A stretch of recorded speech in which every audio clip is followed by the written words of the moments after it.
Buenos dias, Gunners Collective TV. Back at it? You already know. Like a torta with some bad habits. Bye. Bye. Let's get straight to that intro.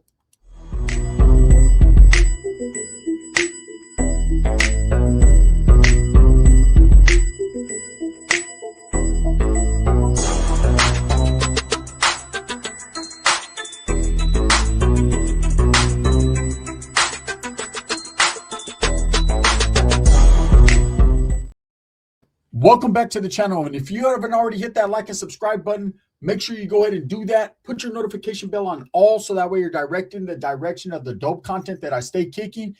And I appreciate all the support, man. I'm very humbled by it. So I got asked a question and I wanted to answer it in a direct fashion, in the menudo style, right?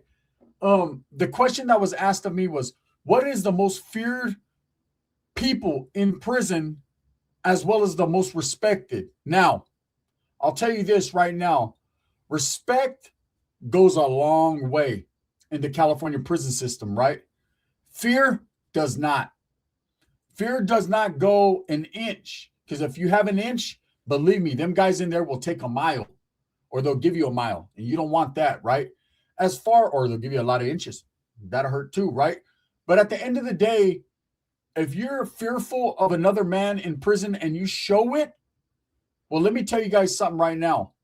There's an unspoken rule in there, and everybody sees that, and they expound upon that, okay? They utilize that. So if you show fear in prison, even just a little bit, it could be a bad stay for you.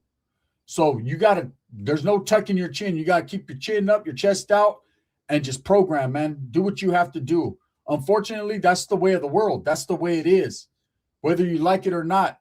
That doesn't mean inside you can't be a little agitated towards somebody or a little fearful of what they got going on, but you can't show it. Because if you do, you become prey. And that's just the way it is. Now, as far as who's the most respected, well, everyone gets the same amount of respect. But let's be totally honest with you here. Okay? A lot of people are going to respect their own before they respect other groups. If you don't have respect within your own group, and it's unfortunate that you have to have separate groups, but that's the way it is. That's the way the politics dictate the program in the California prison system. But if you have respect within your own group, other people from other groups are going to notice that, and they're either going to do one of two things. Either you're going to become a target because you have too much respect, and that lets them know you're somebody with status within that group, or they're going to start respecting you as well.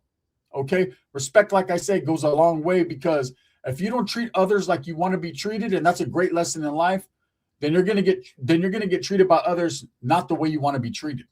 There's some knowledge you can't get in college. That's common sense.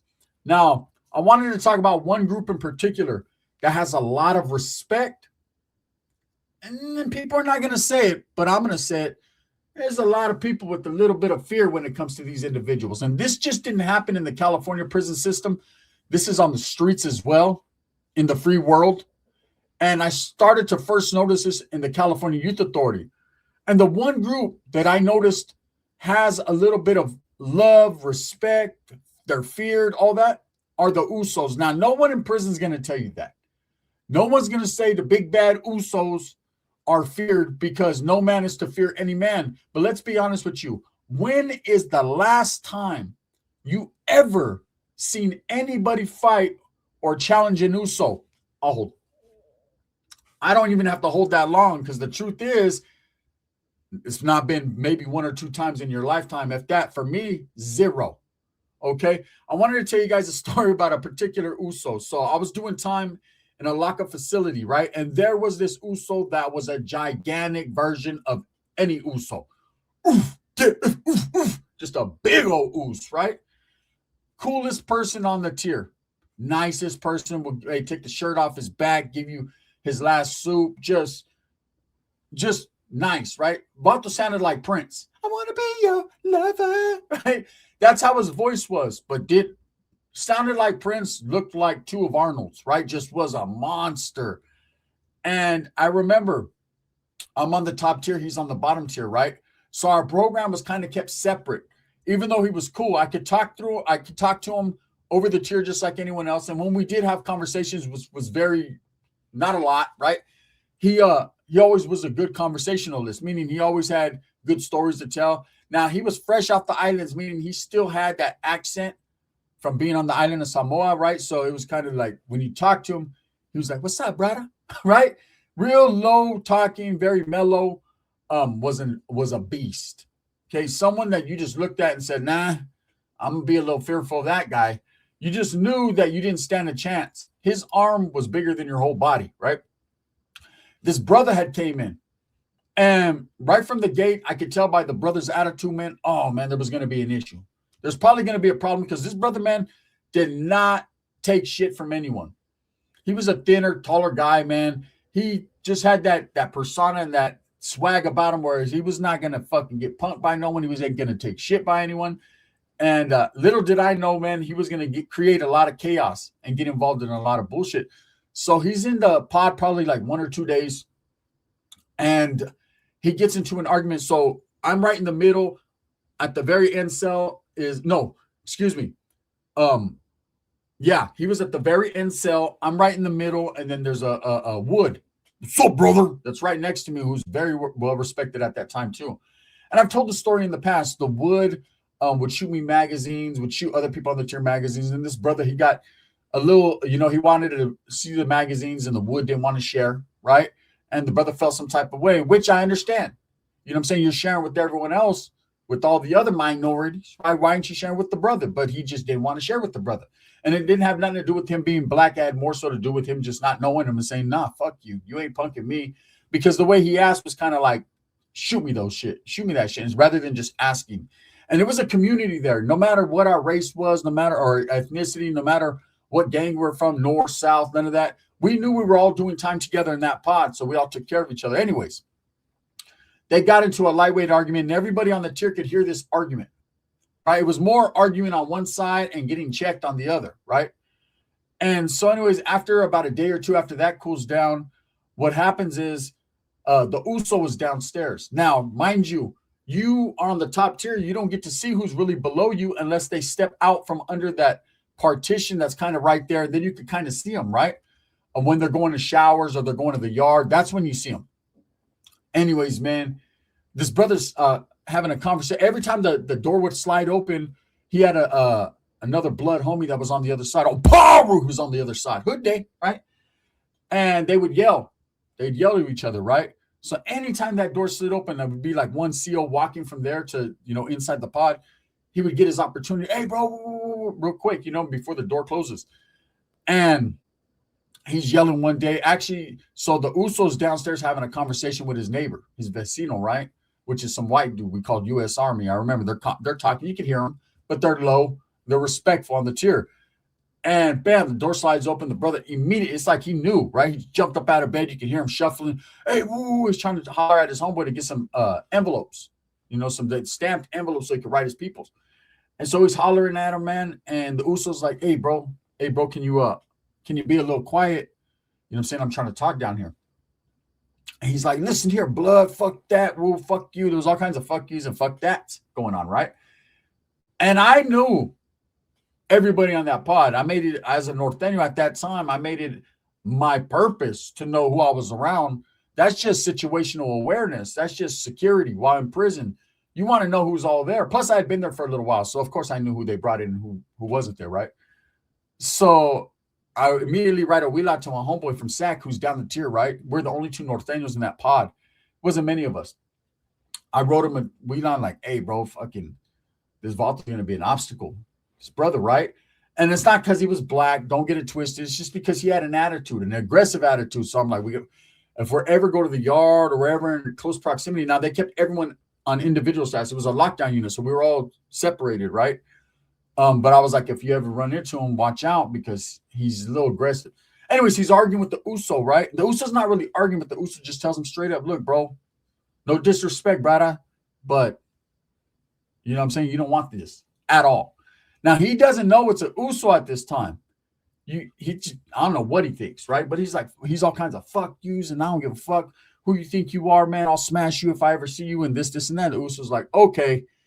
One thing I learned about Usos a long time ago, once you make them mad, that's it. Now they're mad. Que ife, right? Oof. Now they're mad.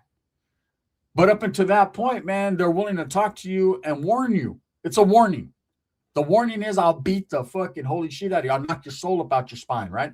I will knock your top off like big baby Jarrell Miller shit, right? Oh, boy wasn't hearing him. So they're going back and forth a little bit. The Uso tells him, look, I got to go to showers in a little bit. I'm going to make sure I step back so you can see who you're talking to, bro, so you can put a face. Because this dude's all talking about all kinds of I'll beat your ass on when we get back to the main line, the yards, all that about the lockdown, right? He's like, all right. It's quiet in there, right? Everyone's on quiet status because everyone's like, they just had a little argument. Everyone's like, ooh. And everybody knows in the pod exactly who this dude argued with, right? Everyone's shaking their head. I wrote a wheel out to the homeboy like, shaking my head. LOL. Right? Hey, this brother, right? He knocks on my door. He's like, hey, man, you know that cat? I said, man, that's none of my business. But once you see him, you'll understand what the business is. He's like, man, who does he think he is? I said, it's not. It's more about who do you think you are? We know who he is. You'll see who he is, right? So the cops come walking in the pod, and they say his name. They said, hey, you going to shower? He's like, yeah. They're like, okay. And the CO looks and says, hey, it's whoop-de-whoop. We're going to need 3 pairs of cuffs. And the motherfucking pod got quieter than it was already, right? And you can hear the brother in there. He's like, what the fuck? You can hear it, right? And man, that cop came with a big old chain and a whole bunch of cuffs and started cuffing old boy. This motherfucker stepped back, looked at him and said, so Oos, right? That brother did this right here. Ah, blood, oh, Paru. I know you, man. You the homie, man. You used to fuck with my homeboy. Whoop, whoop, whoop, whoop, right? Oh, blood. I seen it. I heard it with my own ears. I was like, yeah, uh-huh. And the Usos like, too late for that, brother. Right? I'll see you when I see you. He was like, man. And that motherfucker knocked on my wall immediately talking about, brother, why didn't you tell me, blood? I said, bro, I can't tell you shit. That's on you, bro. But that right there gave me a true understanding of what I've already known, right? Usos instill a fear in the prison system to people, whether groups like to say it or not. And like I said, man, would you ever challenge a Uso to fight? Well, fuck no. You done seen in the movies. You done seen in real life. You done seen in high definition. You done seen in 8K, bro. That Usos are not playing around. They hit different, right? I'll tell you guys, man, another story that I've told in the past, but it's truth, right? All these different interactions with Usos, man, have made me come to an understanding that they are the one group in the California prison system, the one peoples. I won't say group because they run with the others, which are also the Asians, right? But they are the one person or people that seem to get along well with everybody. And you would think it's just because of their background and how cool and nice they are, because they're very nice people, very fucking giving people. But there's also that little bit of fear there. And you see every group respected. You don't see no one arguing with Usos. You don't see no one trying to get off on the Usos. Like, I've seen fights with the others and other groups, the blacks mainly, Southsiders one time, natives, right? I've seen it. And I've seen Usos done decapitate people with their fists. And they go into a whole different mode, right? And it's just, you can't fuck with them. And I've had Uso partners, man, on the streets. I still do, right? That I fuck with, that I know if shit hits the fan or gets worse than worse, I'm a call on cabron, right? He's gonna come through. But you know, when I was asked that question, who's the most respected? Everybody's gonna get respect, but they get a different type of respect. It's more of a anything you want, you know what I'm saying? Because nobody wants to see them. Look, man. Junior Seau, right? And it's not just, when I say Usos, I'm not just speaking about Samoans. Tokos too. Tongans get love, respect, man. All Polynesians, Micronesians, people from Guam, like any islander, man. There's some big boys, and you don't want to see them on any level right now. Samoans, in my perspective, were always a little bit bigger than like Tokos. Tokos has size too. There's some big fucking Tongans, but the Samoans that I ran into are always a little bit bigger than the Tokos, right? The Tongans. But I was in YA and CYA and Fred C. Nellis, man, with Junior Seau's brother Chip, right? He was a blood, a Pyru, right? And I remember him getting there, and that was the biggest tonguing I ever done seen in my life. At that point, this motherfucker was easy 400 pounds, just big old head, right? And I remember, man, he got there with a little bit of swag about himself. He had one of those attitudes. He was nice as fuck, same thing, but he was a little bit different. He's him and Lion, the Uso that I talk about, Super Us, right? Those two were the only two Polynesians that I met that had a little bit of a chip on their shoulder, right? Maybe that's why they called him Chip. And I remember him getting to the compa, and everyone's in awe because Junior Seau's his brother. And at that time, Junior Seau played for the San Diego Chargers. So everyone's like, oh shit, right? It's the 90s. And it was just a trip. And I remember this dude from Hoover, H-Bone, man, wasn't feeling him. Wasn't feeling the way he walked around. Wasn't feeling the way people were giving him love and all that. And H-Bone was no sucker, man. It was no sucker, And I'm asked a lot of times about the greatest fights that I ever seen in my life. Like while incarcerated, because while I was in prison being in Norteño at the time, I never seen a lot of hand-to-hand combat. It was always weaponry involved, always knives, always all that, right? But when I was in the youth authority, that's all there was. And there was whole lot of that. If you wanted to fight, you're going to get a whole lot of it. You can fight every single day. Easily. No problems. No one's turning down the fade. There was no, I'm cool. No, I'm sick, man. I'm too sick. No, there was none of that. You couldn't do the add and the tuck. The more you tuck, the more they fuck. That's just how that was. You had to fight to survive, right? So H-Bone was feeling some type of way. You could see him. He playing dominoes and shit, chips, walking around. He's just feeling it, right? So he finally tells him, hey, bro, you got a big old blockhead. You want me to knock that chip off your shoulder? Right? And they had a little lightweight argument, and these dudes went behind the handball court, and there was thunder versus lightning. And let me tell you, man, I watched this motherfucker Chip pick him up over his head and slam him on the concrete. I watched H-Bone hit this motherfucker so hard, and that dude just looked at him. I was like, man, they were slinging them things more than probably one of the best fights I ever seen in my life because it was so evenly matched. But at the end, the Toko won, right? He finally just choked him till he passed out, and that was that. Would you say black? It was fucking crazy. So my interactions with Samoans and Tokos and Polynesians and Micronesians has always been a good one because I know better. But if someone's sister that's been in the California prison system and they bullshit you, and they be like, oh, nah, man, ain't no one scared of no Samoans. We be fucking them up. They're lying, bro. They are lying. I don't care if you're a Southsider, Norteño, black, white. Ain't no one trying to fuck with no Uso, bro. Ain't no one trying to do. Motherfuckers' attitudes changed. Hey, they motherfuckers be telling stories like, man, that shit, I was fucking chilling over there, man. There was a gang of fucking chicks. Hey, Uso walks by, they're like, what up, Us?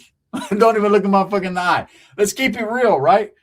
So, yeah, when I'm asked the question, who's the most respected, it's not about the most respected. Everyone gets the level of respect that you earn in the California prison system. I'm not going to say the Usos are more respected than everyone. I'm not going to say they're more feared than everyone. But in life, in general, the way we're raised on the streets in criminality or just a normal person, ain't no one trying to fuck with no Uso, black. Hey, ain't no one trying to do that. Oh, bar. Nobody. Okay, nobody. My boy Lion was an anomaly. Now, for those of you that don't watch the Supers, if you want to watch Super Uso, I'll talk about my boy Big Us, which is my homeboy on the streets. Big J was actually his real name. And then, of course, the homeboy Lion from Stockton, right? Let me tell you something right now, man. You ain't never experienced a fear to the highest degree until you're sold up with an Uso like the homeboy Lion. Right, man? He made it difficult to piss around that motherfucker. Right? Motherfucker pissing, that motherfucker be singing. He had that little island sound to him, right? I'm pissing, he'll hit that high note, and I'm pissed all over the place, right? So I don't know if that motherfucker wanted to do the make it like a high, make a high. I was living in fear of that motherfucker, right? That was a cool ass brother right there. But let me tell you about that Uso, man. He did not like authority.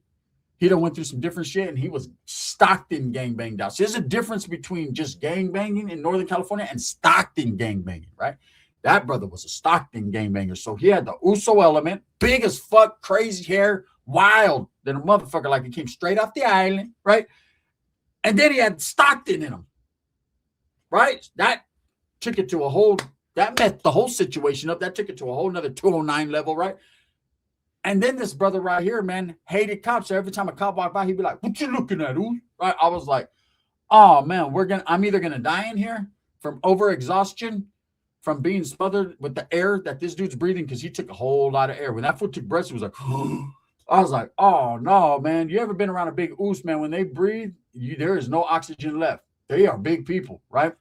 And the cool part is their ladies are even bigger and got bigger hands and will put them on you. There's some beautiful women too at the same time. I don't know. I've always been into it. With that being said, man, so I hope that I answered the questions. You know, in the California prison system, Usos are respected and a little bit feared, but ain't no one going to tell you that, but I will. Motherfuckers going to be like, hell no, I said the homies don't fear nobody. Okay, all right. Name the last time you guys fucked with an Uso. Have you guys ever heard of a riot between the Southsiders and the Usos or the Norteños and the Usos? They always say the others, right? But motherfuckers would walk around the Uso to get to the Asian. I'm telling you, bro. With that being said, thumbs up or thumbs down. Heavy's going to be the head that wears the crown. I'm going to continue to strive, struggle, and strive for what I truly and honestly believe in, and that's the betterment of all people, man. I hope I woke you up with some laughs. That's what the intention is, man. In the world that we live in right now, everything all fucked up. We need to laugh and smile a little bit, right? True prison stories, all facts. It's what I bring you, man. This video is sponsored by Vadio Liquors out there in Turlock, California. If you're ever in the Turlock area, make sure you slide into the Vadio and go bless the homeboy and go get you something cold to drink. Also by Sticks and Stones Yard Service out there in Arizona. Google the homeboy. If he's in your immediate and direct area, he'll pull up and take care of you. We need to support our small local business owners, especially those that look like us. This is the gun. Bang, bang.